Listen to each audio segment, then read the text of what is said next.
కేసీఆర్ కు సీఎం రేవంత్ సవాల్ విసిరారు. చిట్ చాట్ లో కేసీఆర్ పై షాకింగ్ కామెంట్స్ చేశారు సీఎం రేవంత్. కేసీఆర్ వయసుకు తగ్గ మాటలు మాట్లాడాలి అంటూ కూడా రేవంత్ చెప్పారు. కేసీఆర్ తమలపాకుతో కొడితే తాను తలుపు చెక్కతో కొడతా అన్నారు.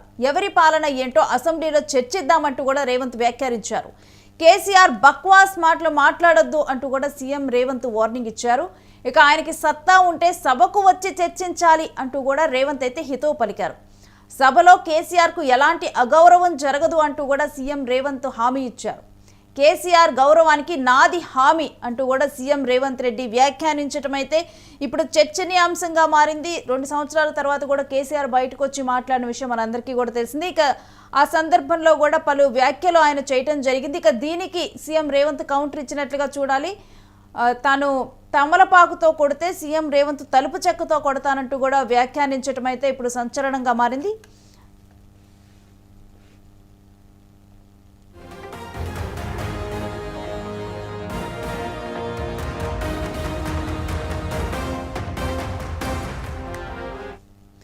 ఇక చిట్ చాట్ లో కేసీఆర్ మీద అయితే షాకింగ్ కామెంట్స్ చేశారు సీఎం రేవంత్ రెడ్డి. దీనికి సంబంధించిన డీటెయిల్స్ కూడా మా ప్రతినిధి క్రాంతి అందిస్తారు. క్రాంతి, సీఎం రేవంత్ చేసినటువంటి వ్యాఖ్యలు ఇప్పుడు చర్చనీయాంశంగా మారాయి. కంప్లీట్ డీటెయిల్స్ ఏంటి? రేణుశ్రీ, ఆదివారం బీఆర్ఎస్ విస్తృత స్థాయి సమావేశం అనంతరం మాజీ సీఎం కేసీఆర్ ప్రెస్ మీట్ నిర్వహించి కాంగ్రెస్ 2 ఏళ్ల పాలన పట్ల తీవ్ర విమర్శలు చేశారు.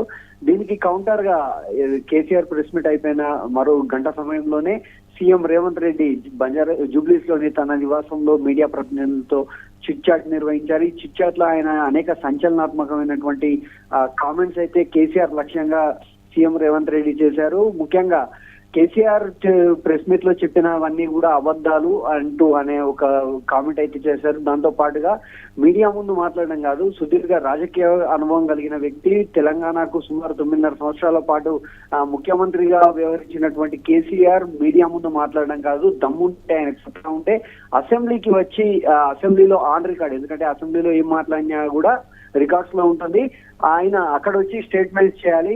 తనతో పాటు తన క్యాబినెట్, కాంగ్రెస్ పార్టీకి సంబంధించిన విధానాలు గత 2 ఏళ్లలో రాష్ట్ర ప్రగతికి తమ ప్రభుత్వం చెప్పినటువంటి అన్ని అంశాలను కూడా అక్కడ నేను పేపర్ ప్రజెంటేషన్ ఇస్తాను, అన్ని సమాధానాలు అక్కడే ఇస్తాను, అక్కడి నుండి నేరుగా లైవ్, అసెంబ్లీ నుండి నేరుగా లైవ్ సౌలభ్యం ఉంటుంది, రాష్ట్ర ప్రజలకు అందరికీ కూడా వాస్తవ విషయాలు ఏంటో అన్ని కూడా బయట పడతాయంటూ రేవంత్ రెడ్డి ఇక కామెంట్ చేయడం చూస్తున్నాం. అయితే ప్రధానంగా గత 2 ఏళ్ల పాలనలో ఎప్పుడైతే 2023లో కాంగ్రెస్ పార్టీ అధికారంలోకి వచ్చిందో, సీఎం రేవంత్ రెడ్డి సీఎం అయ్యారో అప్పటి నుండి ఇప్పటి వరకు నిర్వహించినటువంటి ఏ అసెంబ్లీ సమావేశంలో కూడా కేసీఆర్ ఇప్పటి వరకు అయితే బహిరంగంగా పాల్గొన్న సందర్భం లేదు.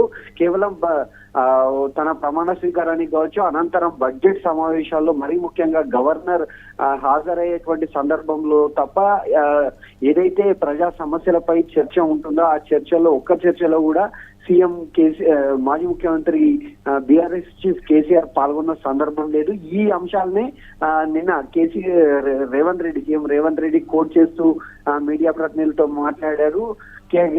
కేసీఆర్ సభకు రావాలంటే, అసెంబ్లీకి రావాలంటే భయపడుతున్నారు అనేటువంటి ఒక కామెంట్ అయితే రేవంత్ రెడ్డి నుండి వ్యక్తమైంది. అయితే ఒకవేళ కనుక కేసీఆర్ సభకు వస్తే తనకు అవమానం జరుగుతుంది అనేటువంటి ఒక అభద్రతా భావం కేసీఆర్ లో ఉంది. ఆయనకు గౌరవానికి నాది హామీ అంటూ కూడా రేవంత్ రెడ్డి ఒక సూచన అయితే చేశారు, ఒక పిలుపునైతే ఇచ్చారు. ఒకవేళ కనుక కేసీఆర్ గౌరవానికి ఎలాంటి తగ్గకుండా, ఆయన అగౌరవం కలగకుండా తాను స్పీకర్ తో మాట్లాడి ప్రత్యేకంగా ఏర్పాటు చేస్తానంటూ కూడా ఆయన పిలుపునిచ్చారు. ఖచ్చితంగా కేసీఆర్ సభకు రావాలి, సభకు వచ్చి తెలంగాణలో జరుగుతున్నటువంటి తమ ప్రభుత్వం చేస్తున్నటువంటి తప్పు ఒప్పులను రెండింటినీ కూడా ప్రజల ముందు ఆయన నోటితో చెప్పాలి అనేటువంటి డిమాండ్ అయితే రేవంత్ రెడ్డి నుండి వ్యక్తమైంది.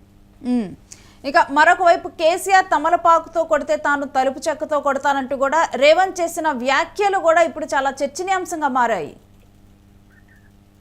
రేణుశ్రీ, రేవంత్ రెడ్డి రాజకీయం మొత్తంగా కూడా కేసీఆర్ సెంట్రిక్ గా ఉంటుంది. ఎందుకంటే ఒక 2 దశాబ్దాల తెలంగాణ రాజకీయాలను ఒకసారి పరిశీలించినట్టయితే కేసీఆర్ అంది వచ్చిన అవకాశాలను పుచ్చుకోవడంలో రాజకీయంగా ప్రతి రాజకీయ అంశాన్ని కూడా తన ప్రయోజనాలకు అప్పట్లో తెలంగాణ ఉద్యమ సమయంలో ఉద్యమ ప్రయోజనాలకు, తర్వాత పార్టీకి బీఆర్ఎస్ పార్టీ ఎదుగుదలకు, తర్వాత ప్రభుత్వం ఏర్పడిన తర్వాత తెలంగాణ సమాజ అభివృద్ధికి అంశాలను వచ్చేటువంటి ప్రతి అంశాన్ని కూడా ఆయన వ్యూహాత్మకంగా తన వైపు తిప్పుకుంటారు. అందుకే కేసీఆర్ ను రాజకీయాల్లో ఒక అపర చాణక్యుడు అనేటువంటి బిరుదులు కూడా చాలా మంది రాజకీయ విశ్లేషకులు, ఆయన అభిమానులు కేసీఆర్ కి ఇస్తూ వస్తుంటారు.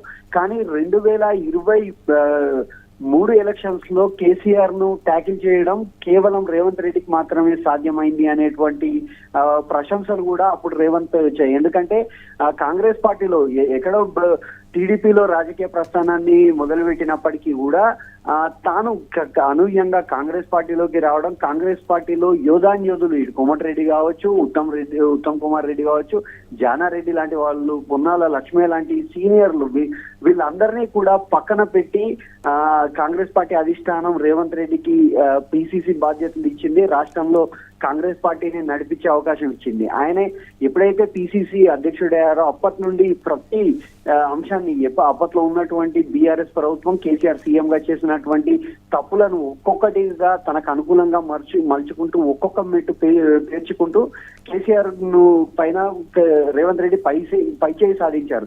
ఈ క్రమంలోనే ఏదైతే కేసీఆర్ రాజకీయంగా ఎలాంటి స్ట్రాటజీ వేస్తారో అలాంటి స్ట్రాటజీసే రేవంత్ రెడ్డి కూడా వేస్తూ ముందుకొచ్చారు. అందుకనే ఈయన ఎప్పుడైతే తన పైన కేసీఆర్ చేసేటువంటి ఆరోపణలు కావచ్చు, తన పైన బీఆర్ఎస్ నుండి వ్యక్తమైనటువంటి విమర్శలు కావచ్చు, ప్రతి దానికి కూడా ఆయన ఇమ్మీడియట్ గా రేవంత్ రెడ్డి కౌంటర్ ఇస్తూ వస్తుంటారు.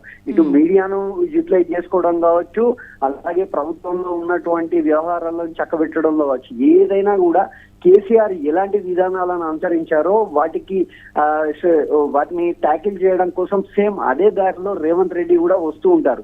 ఇది రాజకీయ విశ్లేషకులతో పాటు సీనియర్ జర్నలిస్టులు రేవంత్ రెడ్డిని దగ్గరగా అబ్జర్వ్ చేసినటువంటి వాళ్ళు చేసేటువంటి వ్యాఖ్య. అయితే ఇక్కడ కేసీఆర్ ఏదైతే రేవంత్ రెడ్డి పైన చేసిన ఇప్పుడు ఉన్నటువంటి ఆరోపణలు ఉన్నాయో వీటన్నిటినీ కూడా తాను ప్రజల్లో చెప్తాను, అసెంబ్లీ వేదికగా చెప్తాను అంటూ కూడా ఇక్కడ తాను తమలపాకుతో కొడితే నేను ఇక్కడ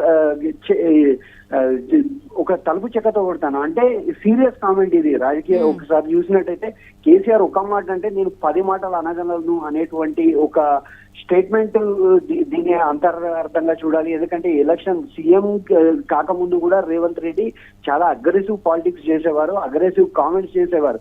ఆ కామెంట్స్, ఆ అగ్రెసివ్నెస్ తెలంగాణ సమాజానికి ఒక రేవంత్ రెడ్డిలో ఒక కొత్త నాయకుడిని చూపెట్టింది. ముఖ్యంగా యువత, నిరుద్యోగులు అంతా కూడా అప్పట్లో బీఆర్ఎస్ ప్రభుత్వం పై ఉన్నటువంటి వ్యతిరేకతను తన వైపు తిప్పుకోవడంలో తన అగ్రెసివ్ స్పీచెస్, తన తెలంగాణ పదాలు, తెలంగాణ నుడికారాలు, సామెతలు ఏదైతే కేసీఆర్ తెలంగాణ ఉద్యమ సమయంలో ఉపయోగిస్తూ ప్రజలందరినీ కూడా తన వైపు తిప్పుకున్నాడో సేమ్ అలాంటి వాక్చాతుర్యంతోనే, అలాంటి నేపథ్యంతోనే రేవంత్ రెడ్డి కాంగ్రెస్ పార్టీని అధికారంలోకి తీసుకొచ్చారు. తర్వాత కూడా వాస్తవానికి ఆయన మాటల్లో కరుకుదనం, సీఎం అయినప్పటి నుండి ఆయన మాటల్లో కాస్త కరుకుదనం తగ్గింది.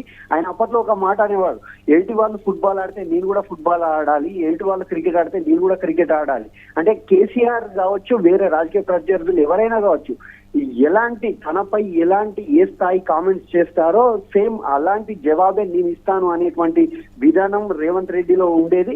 కానీ 2 ఏళ్లుగా గత సీఎం అయినప్పటి నుండి కాస్త కటుదనం తగ్గినప్పటికీ తాజాగా ఆయన చిట్చాట్ లో కేసీఆర్ ను ఉద్దేశించి చేసిన వ్యాఖ్యలు ఒక రకంగా బీఆర్ఎస్ పార్టీకి కావచ్చు, ముఖ్యంగా కేసీఆర్, కేటీఆర్, హరీష్ రావు లాంటి వాళ్ళకి కావచ్చు, తన జోలికి వస్తే నేను మారలేదు, పాత రేవంత్ రెడ్డి నాలో అలాగే ఉన్నాడు అనేటువంటి ఒక ఇండికేషన్ అయితే ఈ స్టేట్మెంట్ ద్వారా రేవంత్ రెడ్డి కేసీఆర్ కి ఇచ్చినట్టుగా తెలుస్తుంది.